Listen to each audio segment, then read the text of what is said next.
Salve, você está no terceiro milênio e a cultura do terceiro milênio é a cultura racional contida nos livros Universo em Desencanto. Nós recebemos um e-mail de uma pessoa querendo saber, existe espírito no corpo de alguém? Então, o professor Porfírio vai esclarecer, existe espírito no corpo de alguém? Ou o Dr. Carlos vai esclarecer? Né, Dr. Carlos? Oswaldo, tem espírito? eu só complementando essa questão, na fase racional, as pessoas hoje estão querendo saber, na verdade, se o habitante do mundo racional está no corpo. Porque as pessoas têm uma percepção, e eu também a tive, e hoje me sinto em condições de esclarecer algo mais nesse sentido, de que o habitante do mundo racional, na primeira leitura que se faz, está lá dentro estaria da cabeça incorporado no corpo, à semelhança do que as religiões nos prepararam para compreender sobre a questão do espírito no corpo. Então vamos buscar elucidar mais ou menos esta visão, porque a cultura racional tem esclarecimento para tudo. Se não formos muito felizes, já antecipamos que a leitura do livro é o melhor caminho da pessoa se esclarecer. Vamos ler mais. Mas vamos nos ilustrar aqueles que prestigiam nossos melhores esclarecimentos, né? E eu acho que o Dr. Carlos ele pode começar muito bem sobre essa questão, e eu gostaria depois de acrescentar outras informações. Uma pessoa que assistiu outro programa que falou sobre esse tema. Então é sinal de que as pessoas estão prestando atenção, estão gostando do programa, estão querendo ver mais e saber mais. Então, estamos aqui para dar um esclarecimento. Podemos tratar simultaneamente os dois assuntos. Isso mesmo. Não tem espírito no corpo e não tem habitante do mundo racional no corpo. No corpo também não está dentro da gente. Primeiro, a origem da palavra espírito quer dizer vento forte. Por quê? Porque a nossa áurea é um turbilhão de energias, é um ovoide, e as energias todas dinamicamente estão se comunicando, e é um vento forte, é a origem da palavra. Alma quer dizer sopro fraco, então é a parte interna da gente, onde o interior conversa com o exterior, o tu e o eu. Aí o racional superior diz, nas obras-primas de Francisco de Assis, que nós somos espíritos, filhos do Espírito. Nós somos espíritos, habitantes do mundo racional, filhos do racional superior, que fez todos os seus filhos, a sua imagem e semelhança, no mundo racional, o mundo puro, limpo e perfeito. Logo, os seres racionais são puros, limpos e perfeitos, dotados de livre-arbítrio, porque lá há pureza, não há coação de liberdade. Há uns tantos filhos do racional superior progrediram por onde não deviam e acabaram se deformando e se materializando. Então ainda diz mais, são espíritos materializados e juriscondensados. Materializados é o corpo de matéria, é o infante. Juriscondensado corresponde ao vivente, que é o centro astrológico. Por isso, juriscondensado no centro astrológico está todo o karma anterior dentro dessa áurea se manifestando nessa vida atual. E o habitante? O habitante do mundo racional está materializado em forma de máquina do raciocínio na glândula pineal.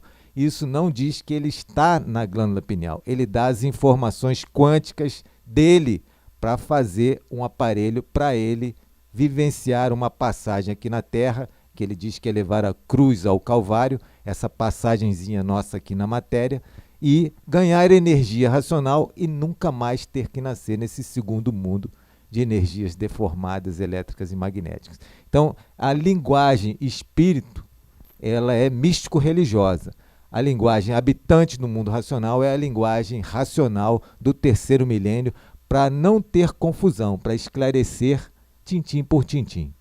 Eu gostaria também de esclarecer que, literalmente, no livro Universo em Desencanto, nas alegações que o racional superior faz com a humanidade, provando, neste sentido, que a verdadeira alma do corpo, e ele diz claramente isto, a verdadeira alma do corpo é a força elétrica e magnética que corre nas veias, que tem tudo a ver com esta definição que o Dr. Carlos acaba de colocar sobre a questão do juriscondensado, Quer dizer, toda essa vibração, a ativação kármica que tem o ser humano.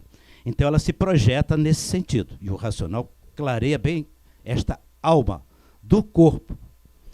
E tem um vídeo que ele gravou pessoalmente, que está no livro também, e me chamou muito a atenção, de um vídeo que nós gravamos aqui, que motivou inclusive essa pergunta do habitante do mundo racional, estar ou não na pineal, porque no livro está escrito que a alma da vida eterna está plantada no istmo do mesencéfalo. Isso está literal também no livro, não é uma alegoria nossa de informação, mas aí então ficou essa questão.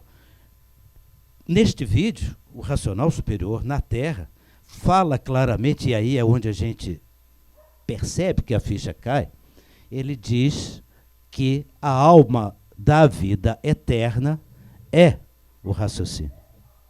O raciocínio é a alma da vida eterna.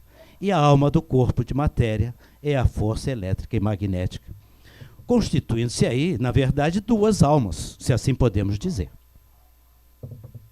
E aí é onde surge a grande confusão de quem pensa e de quem imagina. Nós temos que considerar as duas almas ou as duas essências, que é a formação material exige uma, e a verdadeira origem já tem a sua, que são os espíritos filhos de Deus. E fazendo uma referência rápida à Gênese bíblica, na criação, logo no início da Gênese, há uma referência a uma terra informe e que o Espírito de Deus pairava sobre as águas. E aí está a referência ao raciocínio que materializou em forma de máquina do raciocínio. Uma referência bíblica, na Gênese bíblica. Embora a Gênese bíblica tenha as suas versões e contraversões dentro mais do aspecto do segundo mundo, porque explica ou tenta explicar a origem do segundo mundo, que é a origem da parte elétrica e magnética, e até muito boas informações quando sabemos o que estamos buscando lá. E o Universo em Desencanto mostra a verdadeira origem do primeiro mundo, que é a alma da vida eterna, antes de existir as trevas às quais a Gênese bíblica se refere. Porque ela se refere que o mundo estava em trevas, mas não diz por quê. E o Universo em Desencanto mostra que havia trevas, sim, e mostra o porquê dessas trevas.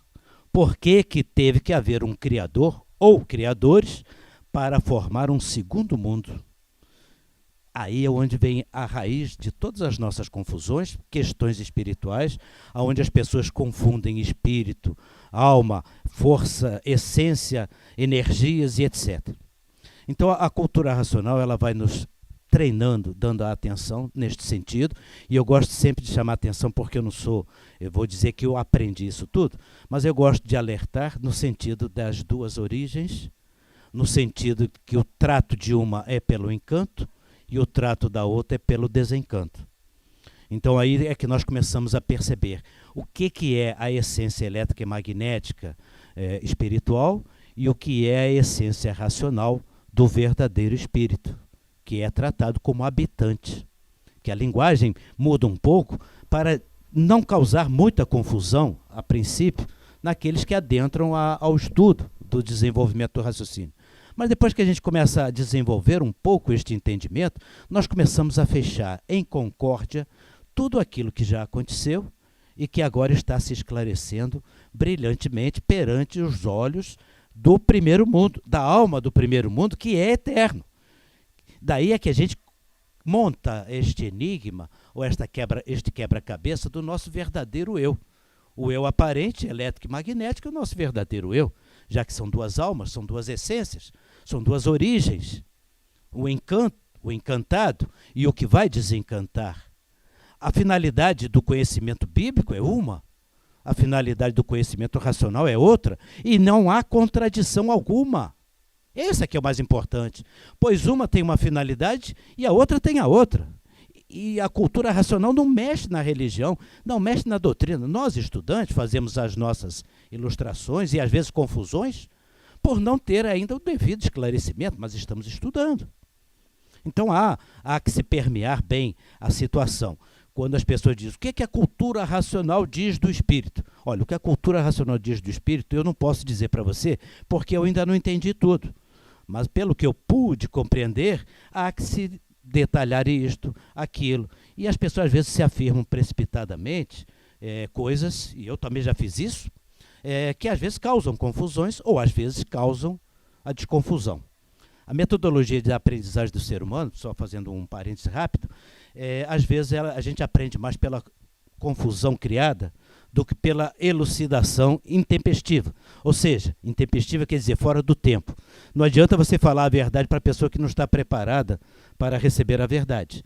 Então, às vezes, é mais negócio falar uma impropriedade, uma coisa terrível, errada, provocativa, que vai provocar na pessoa exatamente o sentimento da pesquisa e do estudo. Porque a verdade, quem vai definir é o próprio habitante, a partir do momento que ele vai passar a se conhecer. A questão toda é que a gente está na matéria e só tem essa evidência de ver o que está materializado. O campo material tem energias materiais invisíveis, matéria fina, elétrica e magnética. Então, esse campo biomagnético pessoal, o vivente, é o modelo organizador biológico para a fabricação do corpo do infante. E os videntes de todas as épocas têm muitas descrições sobre isso, e tem vários nomes conforme a cultura. Como falou aí na parte judaica, Ruach, o espírito de Deus que pairava sobre as águas, que escolheu os 40 homens e tal, no tempo de Moisés, etc. Na China e no Japão é Qi, Ti. Na Grécia Antiga chama pneuma. Hipócrates, o pai da medicina, nos seus escritos, o grego, ele diz: pneuma é um espírito aéreo e invisível. Ele está descrevendo a aura, composta de humores, ele está descrevendo a parte astrológica, né? Prana é o termo usado para a aura na Índia. O pessoal que pratica yoga sabe que são 5 pranas e o movimento deles tem uma fisiologia, esse corpo de energia, e a gente não vê, mas sente, né? Campo biomagnético humano, bioplasma são termos modernos, já científicos, e o termo de ligação com os assuntos que estava é perispírito. Então tem o espírito, o puro espírito, mas o puro espírito está fora do seu mundo de origem. Aí tem o perispírito, que é essa áurea, e tem o habitante que está materializado. A questão da pessoa que fez a pergunta é que o habitante do mundo racional está materializado em forma de máquina do raciocínio. Ele está na áurea, ele não está na pineal, ele está ligado na pineal, entendeu? O eu é a parte da alma, é o coração espiritual da pessoa, tem o coração material que bomba sangue. Para o infante, a força da vida está no sangue, o campo eletromagnético ali, homeostasia ou não, ali está a força eletromagnética, tanto que é uma moeda espiritual. Né? Tem sacrifícios Carlos, de sangue. Aproveitando, e aí então nós temos a percepção do que nós chamamos consciência, com qual essência que nós estamos trabalhando. Com a parte elétrica e magnética, a nossa essência espiritual, visual. Essa não tem consciência, tem só o nome, a palavra, sim, mas não é consciente. Ciente, e a visão... É ciente. Esse puro espírito que está materializado, juriscondensado, ele tem ciência do que está acontecendo, do que ele está lendo, aprendendo, etc. Mas ele não é consciente. A consciência tem que ter ou conhecimento puro, limpo e perfeito, que tem base lógica, provas, infinidade de comprovações, que vai levá-lo a ter a vidência real das energias, ou a pessoa está vendo as energias. Pelas descrições que eu comecei falando do passado, a áurea tem uma parte maior, que é a áurea externa, e é a parte do vivente englobando tudo. Tem a áurea interna, que é o combustível da vida, que dura, quando ela acaba, realmente termina a vida, desliga o corpo de matéria. E tem o halo da glândula pineal. E esse halo da glândula pineal é justamente essa auréola, o halo. A auréola é o habitante do mundo racional. Ele está ligado na glândula pineal, mas está no espaço, mas está dentro da áurea da pessoa. Parece que você acabou de fazer uma boa descrição do em forma de máquina do raciocínio. Era a intenção. Fica no melhor entendimento das pessoas que nos prestigiam e que seja, pelo menos não conclusiva, mas pelo menos uma resposta que incentive a pessoa a manter-se no estudo e encontrar uma resposta ainda mais completa dentro de si mesmo, que nós também buscamos. E você que assiste o nosso programa pode dar um like e também sugestões para o programa, o assunto que você queira saber, você pode deixar aí anotado no YouTube e nós leremos e faremos um programa sobre o que você quer saber. Muito obrigado pela sua audiência. Salve. Leia o livro do Universo Desencanto.